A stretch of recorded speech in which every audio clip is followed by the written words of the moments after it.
Me propongo reflexionar sobre un cualquiera al que más que la reflexión le interesa la flexión. Ese cualquiera es yo.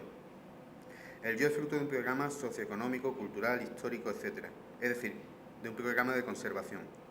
Un producto en conserva tanto como el Estado o la banca, así que para hablar de ese yo, quiero hacerlo desde ese mí, que no es yo.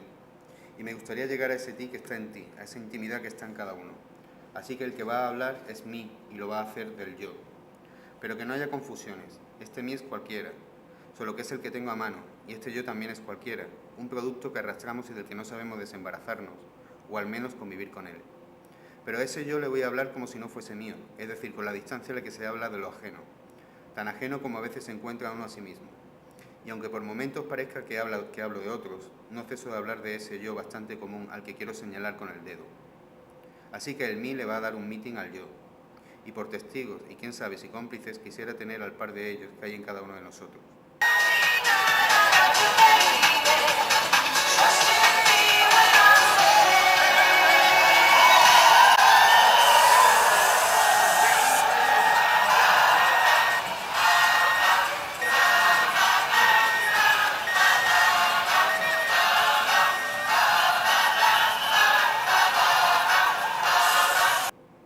Comienzo con una cita, de Deleuze, en la lógica del sentido. Porque afirmar todo el azar, hacer del azar un objeto de afirmación, solo el pensamiento puede hacerlo. Y si se intenta jugar a este juego fuera del pensamiento no ocurre nada. Y si se intenta producir otro resultado que no sea la obra de arte, nada se produce.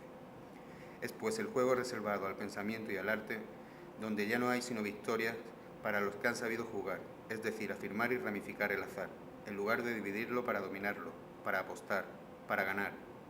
Este juego que solo está en el pensamiento, que no tiene otro resultado sino la obra de arte, es también lo que hace que el pensamiento y el arte sean reales y trastornen la realidad, la moralidad y la economía del mundo. Hasta aquí Deleuze. Rojo por fuera y rojo por fuera. ¿Qué es? Adivina adivinanza. La hora de los halagos parece haber terminado y empezamos a caer en la cuenta de que no lo hacemos tan bien como creíamos. Meemos culpas y salpiquemos. Después de la última profecía, la era posmediática, aún no habíamos terminado de ser posmodernos y mediáticos cuando ya estamos en otro asunto, no podemos seguir escuchando las alabanzas de los artistas flautistas de Hamelin que encandilan no a las masas, sino lo que es peor, a aquellos pensadores que en lugar de crear conceptos e identificar valores, sino universales, al menos endoconsistentes o mínimamente complejos, pagan franquicia por las ideas de otros para establecerse en las boutiques de moda, proponiendo valores virtuales de temporada.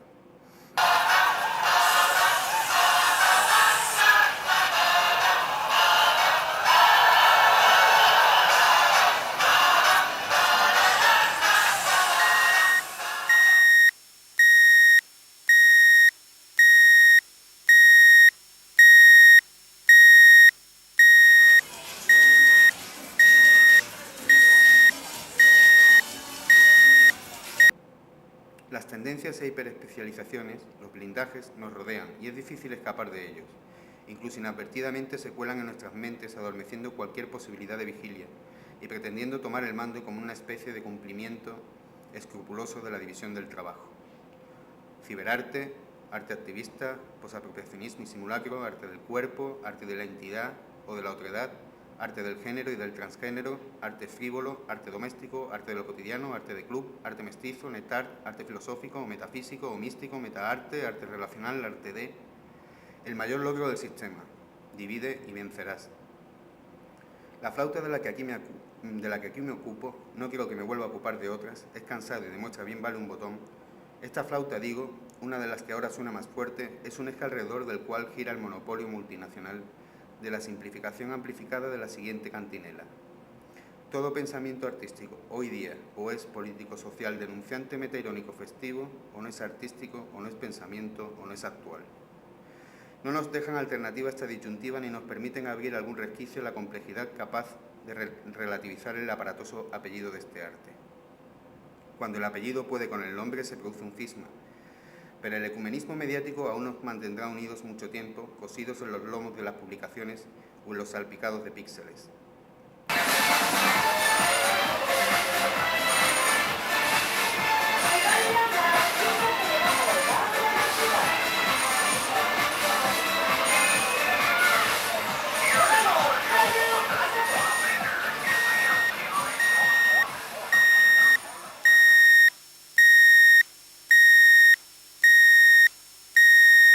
Cada vez, en fin, que uno de estos flautistas señala con su flauta el trayecto de los culpables y el territorio de la inocencia, culpables son todos aquellos que utilizan lo obvio como medio y no como fin. Inocentes, los que desbrozan de complejidades el camino a golpe de machetazo radical. Cada vez que el flautista señala con su flauta, digo, no persigue sino hacernos la vida más fácil, aclarándonos en pos del bien común dónde están y quiénes son los malos de esta fábula mundo. Estos bandoleros que se echan encima de los malvados con sus alforjas llenas de consignas suelen cabalgar a lomos de mulas ciegas que les encaraman a lo más alto para desde allí dictar las normas. Siempre, por supuesto, que estas normas no parezcan tales, sino eslóganes seductores que el lector iniciado descubre como un acertijo y que le distinguen con el estatus de espectador inteligente y concienciado. Las fronteras quedan claras, el enemigo bien identificado, siempre afuera, y se establece un apresurado paterismo intelectual hacia la tierra de los iluminados desde la que nos arengan. Compañeros, pensemos juntos, hablemos más, colaboremos, buen rollito y tal. Competición, aquí está, ya ha encontrado. Este es el tiro de agua, emocionante, ya el tiro de los guay. El emocionante tiro, el auténtico tiro americano. Venga, le queda la 10 y la 11, ahí Luis. La número 10 y número 11, ¿no? Una canción con más éxito, señores, en todas las mayores fiestas de España. Contracoge a todo el público, desde más pequeña a mayor. Todos pueden. Los autollamados operadores estéticos, algún alma sucia los llama asistentes sociales, y sus mulas de carga no son malos chicos, sino unos tontos muy listos, que es una de las cosas que se lleva. Ya quisiéramos tener como artistas las mentes a pelo de los verdaderos asistentes y agentes sociales que realizan activismo real y no enfundados en monos de operadores estéticos de medio pelo. Y, por supuesto, nada que objetar, sin embargo, excepto que se le llame arte a lo que podríamos llamar inspección cultural.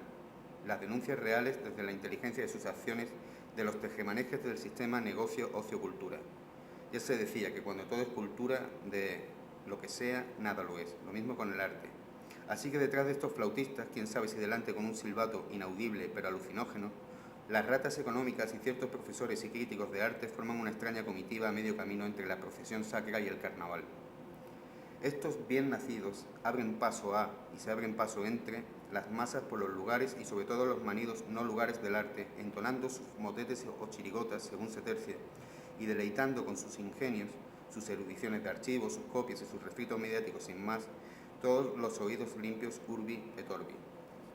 Pero los acomplejados ante la complejidad del mundo saben que estos obispos laicos o estas reinas del carnaval en serio lo que jamás harán será hacer vibrar su intimidad ni ponerla verdaderamente en juego con esa complejidad. Su plumero no es sino para limpiar el mundo del capital, que capitaliza sus talentos, y por tanto no puede vérseles, siempre afuera, siempre rojos, es un decir. Como siempre, se trata de hacer el favor al pueblo de que te haga el favor de permitirle hacerle favores, etc. Et tutti contenti. Si quieres diversión, pégate un buen reportón. Venga, venga, venga, otro poquito para arriba. Así, para arriba, para abajo y para abajo y para arriba. Ahí con alegría, venga, tómala. Y toma, que toma. Y toma, que toma, que toma, para que te se ponga el bulito coloradito como el de un amor.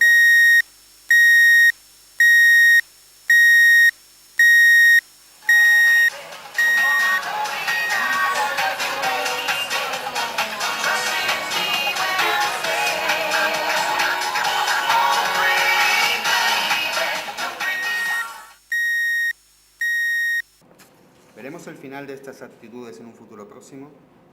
¿Veremos el entierro de la sardina correctamente incorrecta o el paso del resucitado que camina sobre la miseria? ¿Veremos el final de este carnaval y esta cuaresma? Una cosa es profetizar la era posmediática, como si estuviese a la vuelta de la esquina, y otra desespectacularizar a los pobres del mundo. Los buenos malos chicos que nos movilizan las conciencias con el exclusivo imperio de lo obvio no nos dejarán caer, gracias a su hiperespecialización en el reporterismo de denuncia, Artistas sin Fronteras, en un abandono del progresismo. Bienvenido, sin embargo, todo el trabajo documental de cientos de buenos reporteros gráficos y escritos que nos informan y nos alertan de las atrocidades cometidas en el ancho mundo, sin ponerse medallas al mérito de las bellas artes y sin usufructuar la miseria de los otros. Los medios se utilizan para el anuncio o la denuncia. En eso estamos. No hay más rastros que seguir por ahora. O sí. Y uno ya no sabe si tirar la primera piedra o seguir poniendo la misma. Resulta curioso observar cómo se ha conseguido la fusión arte-vida. Los políticos y vendedores de cualquier tipo adquieren su imagen desde el conocimiento y la creación surgidos en los terrenos artísticos y del pensamiento. Su look resulta de sofisticados estudios de imagen y de psicología de la percepción, o de la sociología o de la antropología.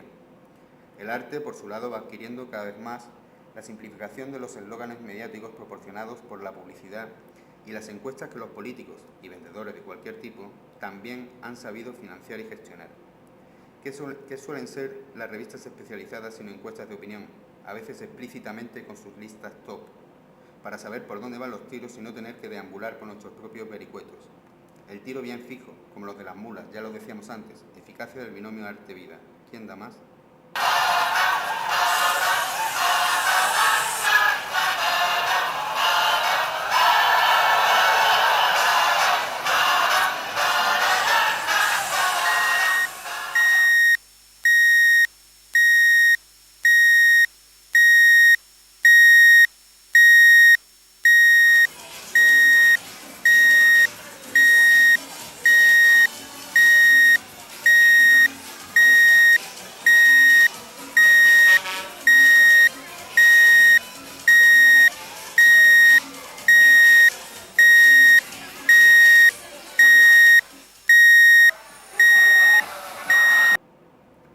Hay contradicciones inevitables, pero no todas lo son.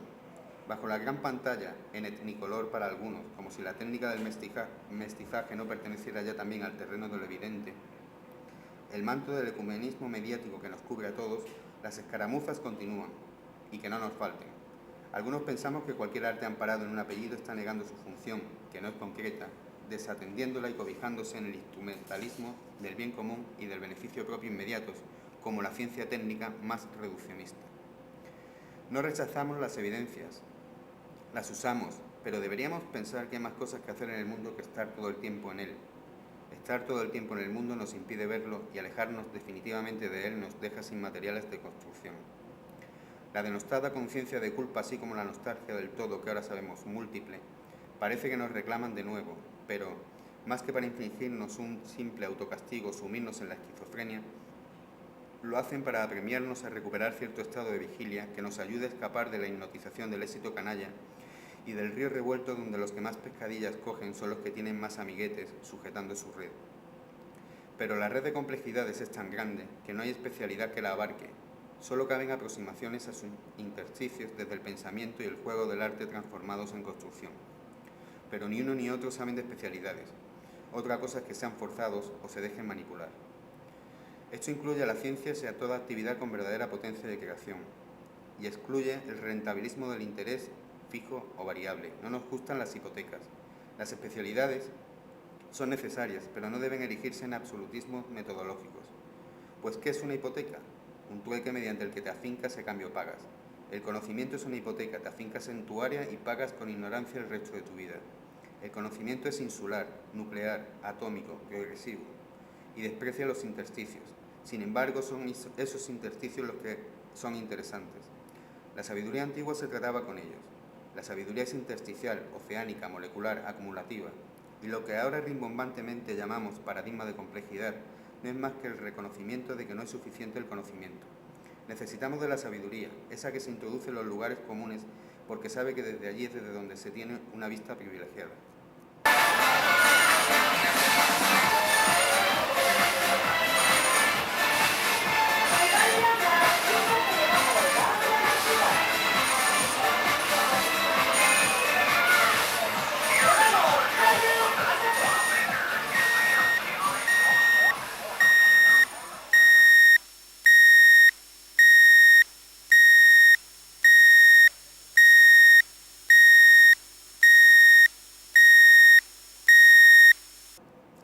Hacer vibrar nuestros microfascismos y nuestras miserias, nuestros propios intersticios, con aquellos que nos parecen ajenos, convierte la intimidad en algo público y desamparado, como un arte que quisiéramos bastardo debiera hacer para evitar que se le apellide con ciertas tonterías inteligentes.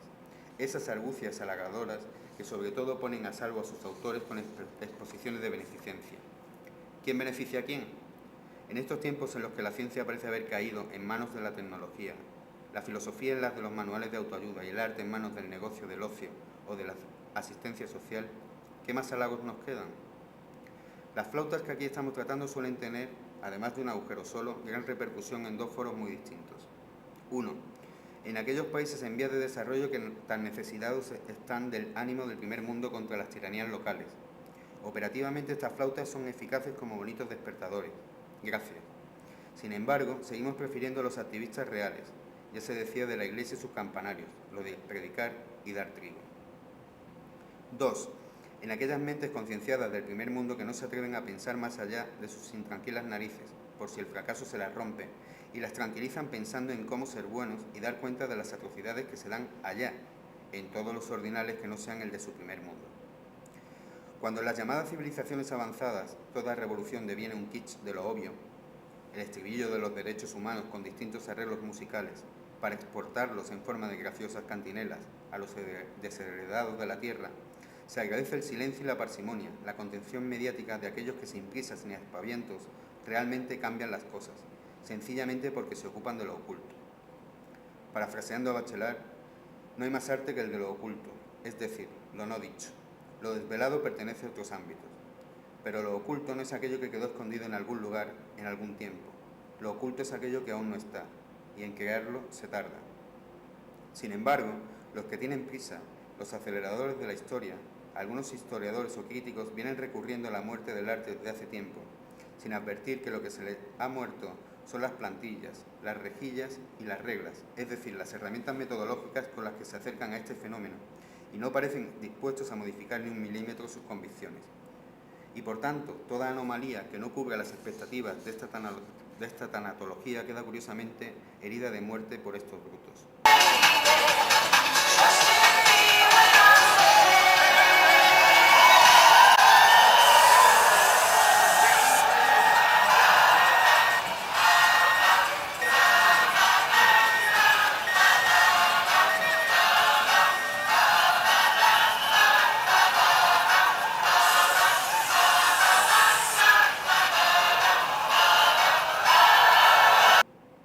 Una revolución hoy por hoy no consiste en señalar que el rey está desnudo, tanta credulidad puede haber en verlo desnudo como en verlo vestido, sino en ayudar a generar miradas discriminadoras e imaginativas. Decía Dewey que la imaginación es el principal instrumento del bien. El arte es más moral que toda moralidad, porque esta última es o tiende a ser una consagración del status quo. Los profetas morales de la humanidad han sido siempre poetas, aun cuando se expresaran en versos libres o en parábolas. Hasta aquí Dewey. Sabiendo que la imaginación es también el mejor instrumento del mal, desde las Torres Gemelas y la publicidad subliminal a la tortura china, de la Inquisición al FMI o a la Bolsa, de los paraísos fiscales al terrorismo de Estado, deberíamos considerar las palabras de Dewey y utilizar esta moralidad de la que él habla como herramienta para una ética que no puede ser sino íntima, ni siquiera privada. ¿Quién no es consciente de que el mercado es la represión por otros medios, de que tan reprimidos quedan con él los que viven en el mundo del consumo histérico como aquellas víctimas mayores que no tienen nada que consumir?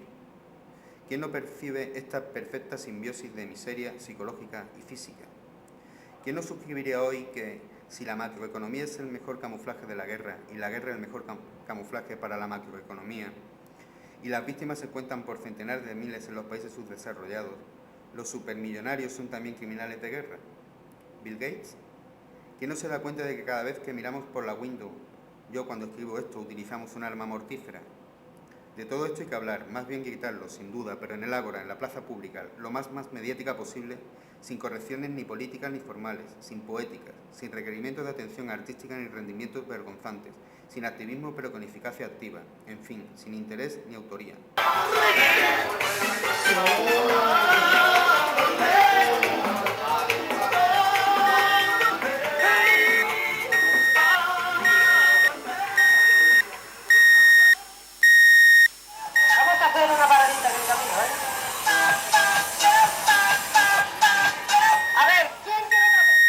Sin embargo, el arte callado y bastardo, por cierto, proponemos callado y bastardo como adjetivos, no como apellidos, pues los apellidos son pedigrés para perros o bozales críticos.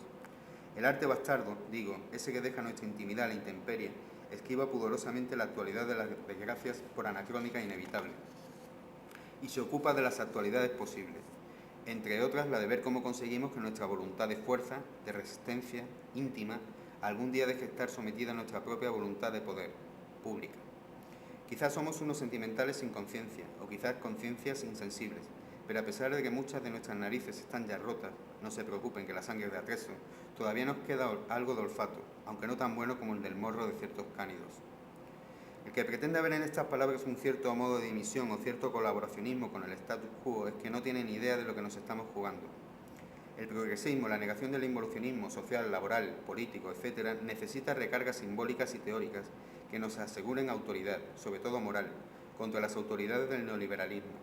Pero estas recargas simbólicas y teóricas pierden toda su eficacia en el momento en que sirven de jueguecitos moralizantes de lo evidente, de la superficie, y dejan de ocuparse de los sustratos profundos del por qué estamos como estamos. Colaborar en esta tarea de recarga es urgente, pero por favor, que no sea a cambio de éxitos personales y legitimaciones desde el propio status quo. Hay muchos anónimos trabajando en la recarga, seamos uno de ellos. Y en el arte ocupémonos de lo que no sabemos, que para eso estamos.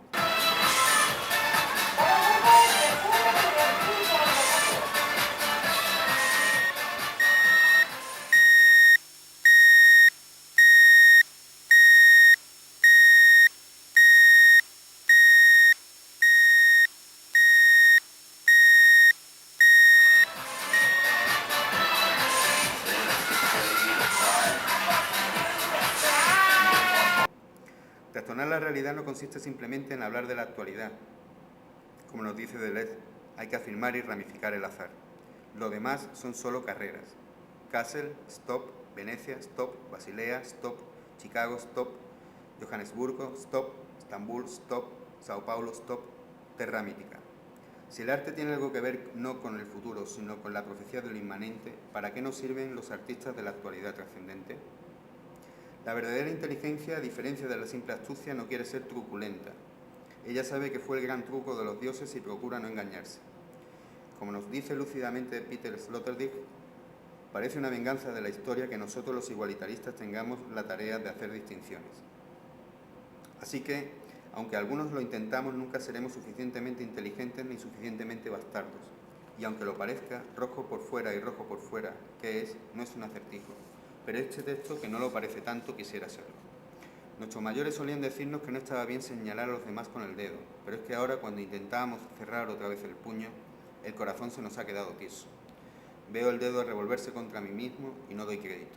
Igualito, igualito que los bancos. Adivina adivinanza.